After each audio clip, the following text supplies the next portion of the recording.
শহরের কেন্দ্রে সাদা রঙের উজ্জ্বল আলোর বিন্দু পুরো অন্ধকার ভেদ করে যা আলো ছড়াচ্ছে মহাকাশে। এটি ইসলাম ধর্মের সবচেয়ে পবিত্র স্থান কাবা শরীফ।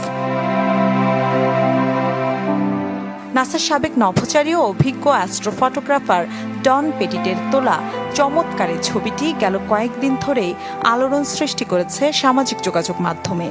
পৃথিবী থেকে প্রায় 400 কিলোমিটার উচ্চতায় আন্তর্জাতিক মহাকাশ স্টেশন থেকে গেল সপ্তাহে ছবিটি তোলা হয়, যাতে মক্কা নগরীর বিস্তৃত জনবসতি ও পাহাড়ি উপত্যকার প্রাকৃতিক গঠন ফুটে উঠেছে।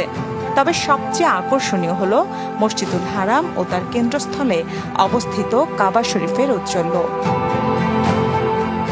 বৈজ্ঞানিক বিশ্লেষণ বলছে, আন্তর্জাতিক মহাকাশ স্টেশন থেকেও কাবা শরীফ উজ্জ্বল দেখার অন্যতম কারণ হল শক্তিশালী ফ্লাড লাইট দিয়ে স্থানটি আলোকিত থাকা। এই কৃত্রিম আলোকরশ্মি মহাকাশের দিকে সরাসরি প্রতিফলিত হয়। কাবার চারপাশে তাওয়াফের জন্য ব্যবহৃত মাতাফের মেঝে এবং পুরো মসজিদের আঙিনা শুভ্র মার্বেল পাথর দিয়ে আবৃত। এই সাদা মার্বেল মেঝের ওপর শক্তিশালী আলো পড়লে তা উজ্জ্বলভাবে প্রতিফলিত হয়ে মহাকাশের সংবেদনশীল ক্যামেরায় ধরা পড়ে।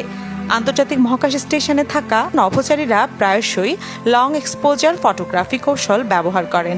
এই কৌশলে ক্যামেরার শাটার দীর্ঘ সময়ের জন্য খোলা রাখা হয়, যা অল্প আলোকেও জমিয়ে একটি ছবির উজ্জ্বলতা তুলে ধরে। প্রতি বছর হজ ও উমরা পালনের জন্য লাখ লাখ মুসল্লি মক্কায় আসেন। বছর জুড়ে দিন রাত 24 ঘন্টা মুসল্লিদের পদচারণায় মুখর থাকে কাবা চত্বর।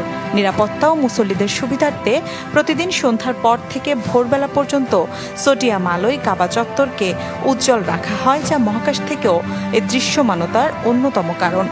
পেটিট ছবিটি তুলেছিলেন যখন ঘণ্টায় 2800 কিলোমিটার গতিতে ছোটা ISS আরব উপদ্বীপ অতিক্রম করছিল।